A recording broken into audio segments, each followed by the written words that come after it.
तो last video में हमने देखा था कि फैक्टर कॉस्ट और मार्केट प्राइस में क्या डिफरेंस है। देखो बच्चों, एक डिफरेंस और है। जब मान लो कोई चीज़ फैक्टर कॉस्ट पे मार्केट में गई, ठीक है, मार्केट में कोई सामान आया, तो मैंने आपको कहा वहां पे क्या लगता है, गवर्नमेंट क्या चार्ज करती है, टैक्स, ठीक है, गुड्स एंड सर्विस टैक्स जैसे अभी चार्ज होता है, जीएसटी जिसे हम कहते हैं। कई बार क्या होगा ना, गवर्नमेंट किसी चीज को प्रमोट करने के लिए सब्सिडी भी देती है। मान लो मुझे एग्रीकल्चर के लिए कुछ सामान बनाना है, तो गवर्नमेंट क्या बोलेगी, देखो भाई हम अपनी तरफ से तुम्हें टैक्स में छूट देते हैं, ठीक है। ये पेन का प्रोडक्शन ही समझते हैं। इस पेन के प्रोडक्शन में मुझे आग इससे पहले कितने रुपए लगे थे, 10 रुपए, ठीक। गवर्नमेंट ने कहा 4 रुपए हम आप पे टैक्स चार्ज करेंगे। इसे बोलते हैं इनडायरेक्ट टैक्स। क्या, कौन सा टैक्स बोलते हैं, इनडायरेक्ट टैक्स। तो आपने पढ़ा होगा, एक होता है डायरेक्ट टैक्स, एक होगा इनडायरेक्ट टैक्स। डायरेक्ट टैक्स जो डायरेक्ट हमारे इनकम पे लगता है, जिसे हम इनकम टैक्स बोलते हैं एग्जांपल के लिए, ठीक है। यहां पे हम क्या लगा रहे हैं, इनडायरेक्ट टैक्स। मुझे गवर्नमेंट कहती है देखो रोहन, आपको प्रोडक्शन के लिए हम 2 रुपए का इनिशिएटिव देते हैं अपनी तरफ से, ठीक है। तो उन्होंने क्या दिया, मुझे 2 रुपए की छूट दे दी, ठीक, जिससे मैं क्या बोलूंगा, सब्सिडी। क्या बोलूंगा, सब्सिडी। अब जब मैं मार्केट में इस पेन को लेके जाऊंगा, तो इससे पहले जैसे टैक्स ऐड हुआ तो कॉस्ट हो रही थी 14 रुपीज, लेकिन अब कितनी होगी, 2 रुपए कम करके अब इस पेन को मैं कितने में बेच सकता हूं, 12 रुपए में बेच सकता हूं। It means factor cost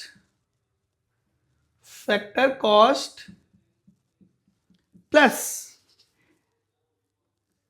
indirect tax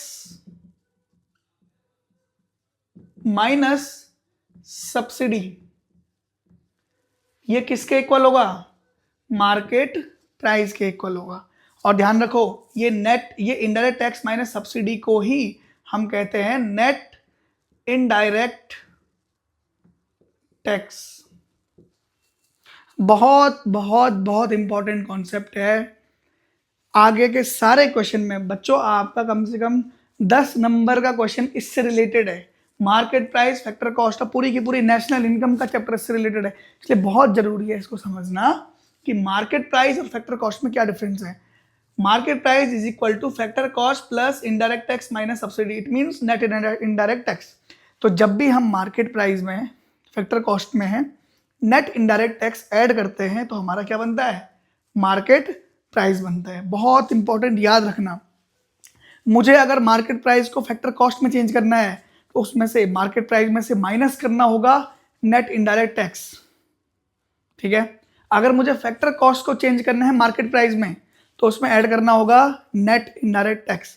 और नेट इनडायरेक्ट टैक्स क्या है, इनडायरेक्ट टैक्स माइनस सब्सिडी। बहुत इंपॉर्टेंट, याद रखने इस बात को, क्योंकि आगे मैं यूज करूंगा। अब यहां से जब हम आगे बढ़ेंगे, तो एक बहुत ही इंपॉर्टेंट कॉन्सेप्ट जिसपे पूरी की पूरी हमारी इकोनॉमी टिकती है, किसी भी इकोनॉमी का जो पैरामीटर है उसको चेक करने का कि इकोनॉमी है कैसी, उसे हम कहते हैं जीडीपी। जीडीपी का full form gross domestic production. तो आपके पास 2 नंबर का क्वेश्चन भी आता है, डिफाइन जीडीपी, ठीक है। जब मैं कह रहा हूं ग्रॉस, समझो, वर्ड टू वर्ड समझना है। Gross means overall. Gross margin सुना होगा आपने, कई बार शॉपकीपर कहते हैं ग्रॉस मार्जिन हमारा इतना रहा, मतलब ओवरऑल मार्जिन कितना रहा। डोमेस्टिक जिसे हम हिंदू में बोलते हैं घरेलू, घर के अंदर, ठीक है। प्रोडक्शन तो आप सब जानते हैं, ये पेन बनाई तो उसे क्या बोलेंगे, प्रोडक्शन बोलेंगे, ठीक है। अब इसकी डेफिनेशन क्या है, कीवर्ड समझते हैं, ठीक है। सबसे पहला, जब मैं प्रोडक्शन की बात कर रहा हूं ना, तो एक टाइम फ्रेम तो जरूर आएगा ना इस टाइम के अंदर, तो उसी को हम बोलते हैं फाइनेंशियल ईयर। एक वर्ड मैंने फाइनेंशियल ईयर ले लिया। एक मैंने कहा आपको डोमेस्टिक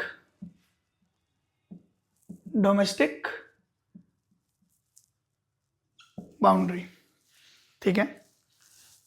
एक मैंने कहा आपको कि, हाँ चलो इसके बाद समझते हैं। जब डेफिनेशन पे बात आते हैं, डेफिनेशन क्या है, एक फाइनेंशियल ईयर के अंदर किसी कंट्री की फाइनेंशियल बाउंड्री के अंदर, एक फाइनेंशियल ईयर में किसी कंट्री की फाइनेंशियल बाउंड्री में जितने भी गुड्स एंड सर्विसेज का प्रोडक्शन हुआ उसकी मार्केट वैल्यू ही क्या है हमारी, GDP. So GDP is refers to the overall production of goods and services. The market value of goods and services produces in a financial boundary of a country within a financial year. ठीक है, तो बहुत सारी term है इसमें. जब मैंने कहा फाइनेंशियल ईयर, जैसे इंडिया के रिस्पेक्ट में हमारा फाइनेंशियल ईयर 1 अप्रैल से 31 मार्च को कहते हैं, 31 मार्च, ठीक है, 1 अप्रैल टू 31 मार्च. जब मैं कह रहा हूँ डोमेस्टिक बाउंड्री या फिर फाइनेंशियल बाउंड्री, बच्चों फाइनेंशियल बाउंड्री मेरे कंट्री की फिजिकल बाउंड्री ही नहीं. मान लो मेरी कंट्री की एक एम्बेसी है यूएसए में, तो उस एम्बेसी के अंदर भी जो गुड्स एंड सर्विस का प्रोडक्शन होगा वो भी किसके जीडीपी में ऐड होगा, हमारे देश की जीडीपी में ऐड होगा. एक और मैंने कहा उस गुड्स एंड, अच्छा एक चीज देखो मैंने क्या ऐड किया, गुड्स एंड सर्विसेज.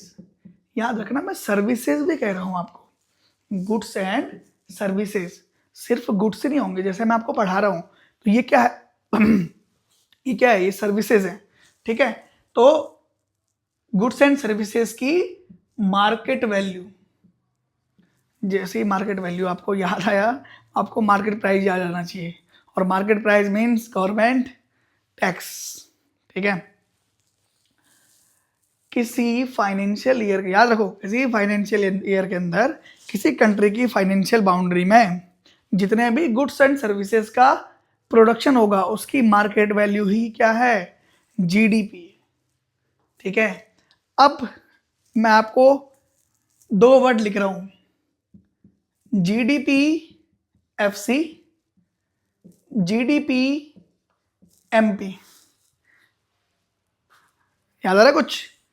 देखो, GDP FC, GDP at factor cost, GDP MP, GDP at market price. याद आया? जब देखो फैक्टर कॉस्ट क्या बताता है कि अभी तक इनडायरेक्ट टैक्स ऐड नहीं हुआ है, अभी ये जस्ट फैक्ट्री से निकला है. तो जीडीपी फैक्टर कॉस्ट मींस अभी इनडायरेक्ट टैक्स नहीं लगा है, नेट इनडायरेक्ट टैक्स नहीं लगा है. जैसे ही इसमें मैं ऐड कर दूं नेट इनडायरेक्ट टैक्स, तो ये क्या बन जाएगा, जीडीपी एट मार्केट प्राइस. ठीक है, इससे पहले हम ना 2015 के बाद हम मार्केट प्राइस पे ही अपने जीडीपी को अभी कैलकुलेट करते हैं.